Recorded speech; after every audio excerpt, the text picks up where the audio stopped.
Kunata kaNgwane wakwaDlamini ke Masotla Mahle lothi ke uyise iNgwenyama inkosi Mswati wesithathu analindiwe Ngidi lobeka linesi laphana ke eMankayane Government Hospital kukaSwaziland News la ngikhuluma khona umhleli ngizwele Martin Dlamini. Sabusela Mlangeni, sibonga kakhulu isikhathi sakho, sithemba uphilile. Siyavusela kakhulu Nkosi, siphilile thina. Mlangeni, sibonga nje ukuthi usithinze lapha ngesikhalo lonaso uthi uyihlo iNgwenyama Mswati wesithathu kumbe ungachazela umlaleli nesive ukuthi ngabe ufika kanjani, usho ngani ukuthi siyabona tithombe usithumelele la. Ngabe usho ngani ukuthi baba wakho iNgwenyama nokuthi ke ufika kanjani kuthenini uze ufune ukukhuluma netinzatheli ngalesimo lokuso.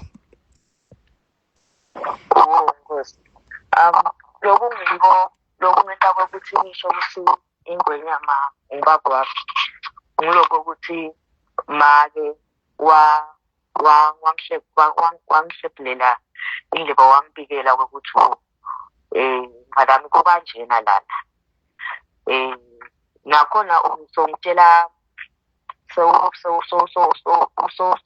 sesibhedlela ngokuthi ucela kokuthi kube nemvule ngiyatiko ukuthi mina kanje nekhula ngiphulele khona esibhodlweni. Into vele bengentelwa ngiwo emakhosi sikolwa nje ngibhadelelwa ofisi nekhula nje ngamsukela eswaneni lami nje solo ngikhula khona esibhodlweni ke kwathi sokuba nginesikhathi lapho manje ngathi le line lakho lihle liba nekuhaza ngaba ngathi ungenta njani adova kahle umlaleli kuhle nje kuba nento lethi hloqhoko manje kaza cabe nami umlaleli la kumbe ungema kahle yini la ukhona khona mhlawumbe kunena Sinkosi ngathi network okay asesetame mhlawumbe ukhulele kusiphi isigodlo ukhulele tonke Nkosi igodlo kude isigodlo bengilawulwa kiso ukuthi ngingafiki khona Nkosi sengisho nje labo ukhona khona usinaku lapho uvama kuya ngoba dinyeni letigodlo bengiba sebhizini Nkosi ngibe sengabeveni nakhona engoyoyo esikhathini esiningi leti thombe lo ngithumelela dona lapha ngibona isithombe samake lambekiza bekana bani lapha uchaze nje leso sithombe leso. Lapho Nkosi kuleti thombe lengikuthumelele tona lapho kuna make Nganaza, kuna make Wala, make lamagwava ngathi nangibuka kwami nje ngathi bekunedina thide khona lapho esibhodlweni angisengibe sure ngibona make lambekiza la naye ngiyele ngimbonako la yes namayimbizo Nkosi ukhona Nkosi nabo make Wala bakhona nale thombe letinye nje la khomba khona omake basemaphovela ikhona nje kuletinye tato shothi leti thombe lethi lothile kulesi nje ngisho kunamakwakho lapha Nkosi kunjalo makwakho ubani igama lakhe sesive ngawe bekungilindiwe Nkosi sebenza Mankayane isibhedlela Lindiwe Ngidi. Yes. Naku-ke ukhulele esigodlweni tinkontini lotithathile ukuthi asengive njethi yini isikhalo sakho manje lesenta ukuthi nawufuna baba wakho uze uye ku-media ngikuphi la bese sekuba nekuhishana khona.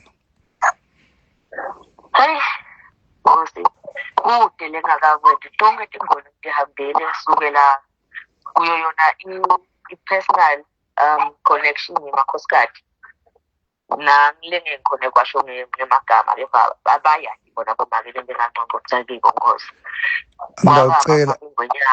Ngicela lokho ukuthi lamagama uwasho so that kutoba clear lokuthi naku angiboni ukuthi kumbe kuyinkinga lokho usho nje ukuthi wongile kubani wangangisithi kutokhona ukuthi lendzaba ibe neclear singafihle amagama ngosi ngoba kufuna nje kube clear nalabafunayo ukuthi ugcine usitakale batouva kumbe encenye khona bebathunya ukuthi bakusite bangakusiti ngicela nje ukuthi amagama ngawafihli ngosi so ngaqale ngaqoqotha umake nganaza ngosi ngacela isito khona kepha ngangalitholi ngosi isito ngaso sengiyakubake bhikisa ngosi ngangayithoni nakhona kulithola isito ngibo nje bomake lengasho ukuthi nazama ngqongqotha kibo ngosi ngosi ngibo nje bomake lengazama ngqongqotha kibo ngakhuluma nabo ngasizama isebenzi lemvulo dabo kepha nje ngithole nje ama-boutiques kuphela ngosi bekude kwekuthi kunedi impendulo le ithole uzame mlangeni ukusuka nangasemsindweni ngoba into le yesiveni ifuna ngathi ingaba nekuhlonipheka ukhwesha nje la kunemsindo khona ngosi sive siyahlonishwa umane nje uthi kukhwesha kungathi nasikhuluma kube nemasindo leminingi njengoba ngikucelile ngosi before singene ku-interview. Yes, So nayo-ke inkinga-ke uthi manje ucela ini lesithombe sakho lothi usifaka lapha unaliphi izinyane lapha bekwendekani ukukhumbula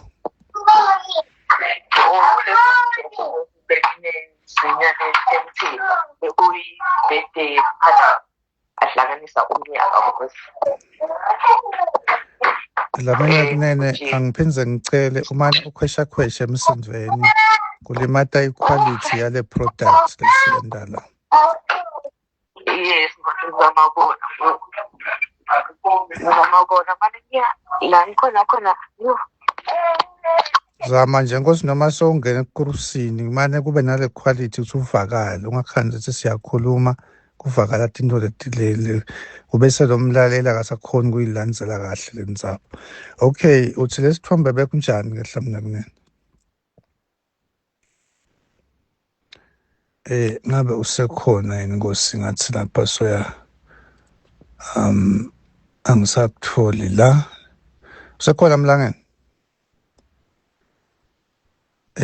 asesiphindze ke sothi lamahle sesitame lapha kumthola yena ke takangwane sibone ukuthi ngabe siyamthola yini isikhalo sami bekuthi umsindo lapha lemigomo yebunsathela isivumela ukuthi nasikhuluma kuphakakuba nemsindo ngisola ukuthi kumbe usadama kuphinza ngitsinze la yena ngathi soyangitsinza sengibone ke ukuthi ngakhona yini kuphinze ngimthole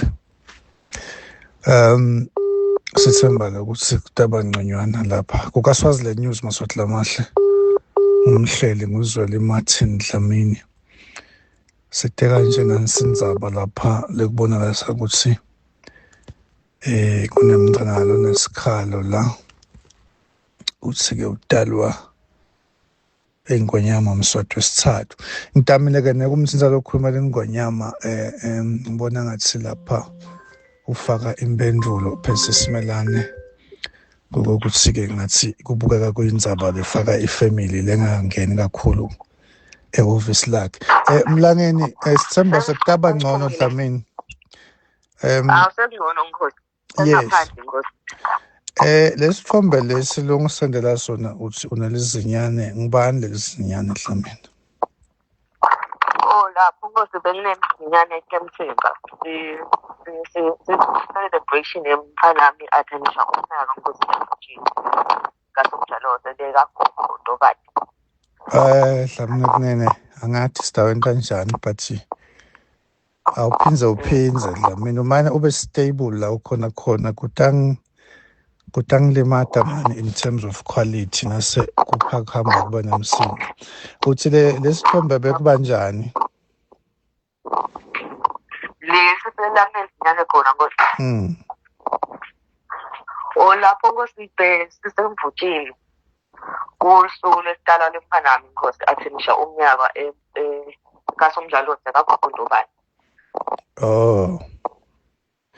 Sesephetha Nkosi ucela ini ngoba lokumcuba ukuthi usitakala uthi ucela kwendiwe njani nakukhona kumbe inkosi lengafisa ukuthi bahambe bakukhulumise usitakale ungatholakala njani wena nikokuthi ke uke waya yini kugogo lodala inkosi gogo lesitawuthi kumbe ngikusho kwakho gogo wakho.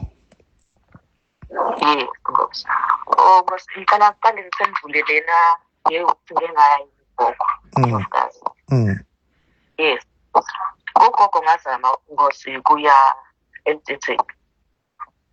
Kepha ngathi ngisafikile esibhedlela ngafikela eTandeni Tendvuna Dinenza. Ngisekela layo Sadama Nkosi. Ngayilungisa lenzaba ngendlela yeprotocol. Ngayilungisa kwaze kwafika sigaba lapho. Lasho ukuthi wafikela kuNdvuna Themba Genenza naSadama Magongo. Kunjalo Nkosi.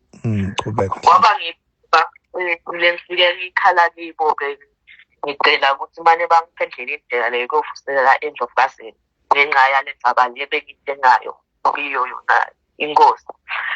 Hayi kwaba khona ke indlela esitendako kwenkosi kwafika isikhathi lapho umsitwa khona munye weprotocol eNdlovukazi ngilondiwe. Ngibani ke? Londiwe Nkosi. Ngilondiwe. Kwenta njani? Wafika wayombika ekhathi eNdlovukazini. Since boSadamu nendvuna bebasolo bangangiphiki. Ngasitwa ukuthi ngize ngibekwe ngilondiwe Nkosi. Lapho eNdlovukazi ivusela kakhulu seyithumela umlayezo wokuthi icela ukuthi lokhu lento engako umsitakala seyicela indvuna naSadamu ukuthi bangisite kulokhu lento engayo. Kepha sesenjalo Nkosi kwaphela isikhathi solo bangasiti uyaze yabuya yona iNdlovukazi yabuta ukuthi ngoba nganithuma ukuthi hambani niyohlanganisa lemindeni yakangini bangabe Nkosi soloku mengani lalenza bayo lomphakathi.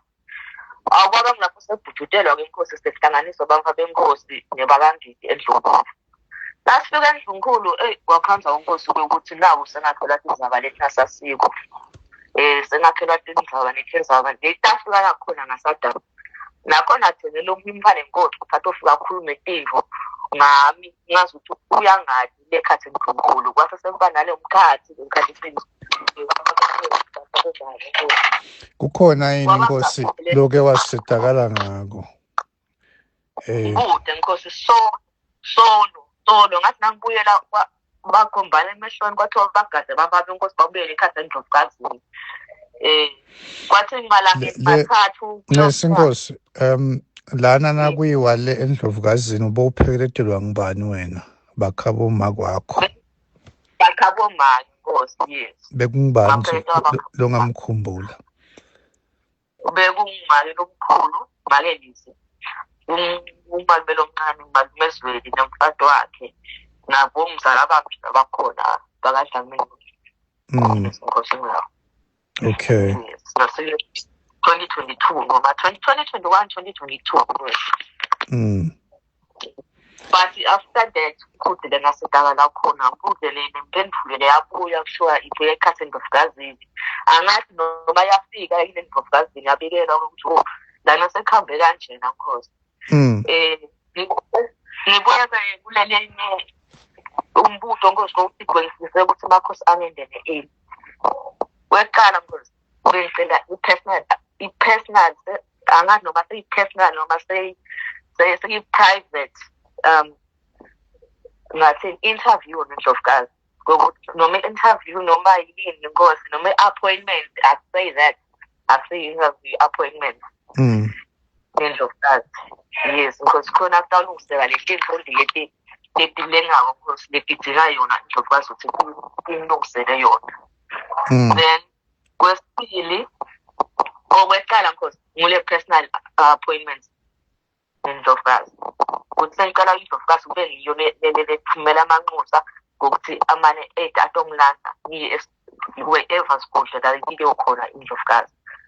Kwesibili ngicela ukuthi kulungiseke le ndzaba yesibongo sami, identity yami.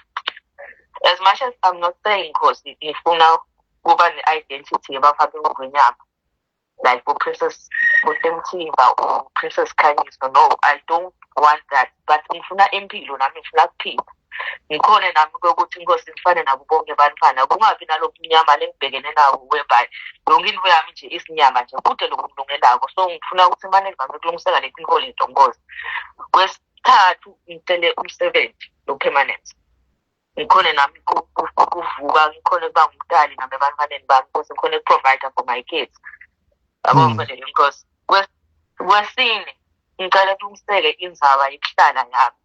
Uma nangabe kwenteka ngicela emakhosini ukuthi manje angilungisele le ndzaba yalendlu besemankaya eyamanje. Ngobe siniketwe yona ukuthi sive sihlala kiyo. Lendlu benihlala kiyo beyiyabani? Lendlu le beyinkosobhuza nkosi. Ila ngemuva nje ngasephosini. Bekahlala lapho uma kwakho abekwe khona. Abehlala lapho nkosi abekwe khona. Nawe uhlala khona. Kunjalo nkosi. So uthi make washona ngisesemncanyana, so I couldn't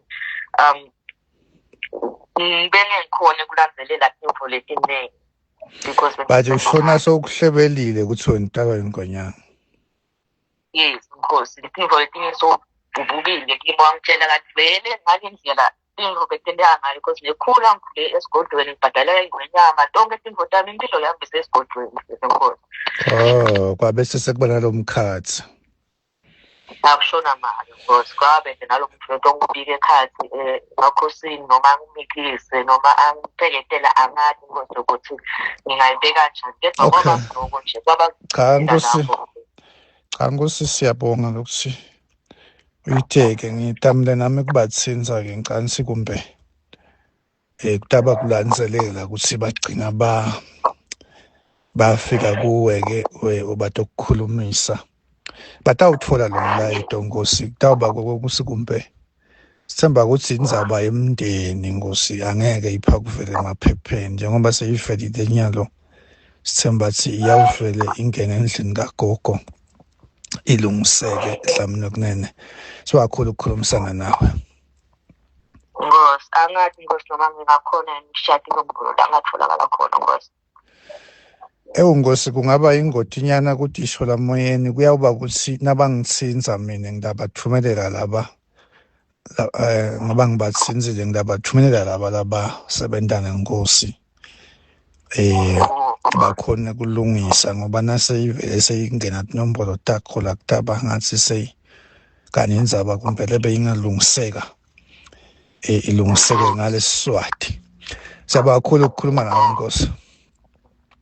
Siyabonga kakhulu nkosi, ube nebusuku lobuhle. Mhlawumbe maswati lamahle indzaba ke lena lotsatse ukhala ngekusi dalwa ingonyama. Sithemba ukuthi ke indzaba nangabe ihatholakala ukuthi ingiyo iyawube sesiyalungiseka. Angeke ngithi ingiyo noma ayisiyo ngoba indzaba lefaka kutaleka kwabantwana maswati lamahle kuyaye kube ukuthi kumbe loyo lokhulumako bese ke labo bemindeni bayabukisana. Ngidayishiya nje kanjalo, ngeke ngithi ingiyo vele noma kayisiyo. Ngiyawuthi nje nansi indzaba bayobe seke labo fanele sebahamba ke bahlolisisa nakukhanzakala ukuthi kumbe ingadi yakhona kaDlamini bende lokufanele kukaSwaziland News la ngikhuluma khona ngumhleli ngizwele Martin Dlamini.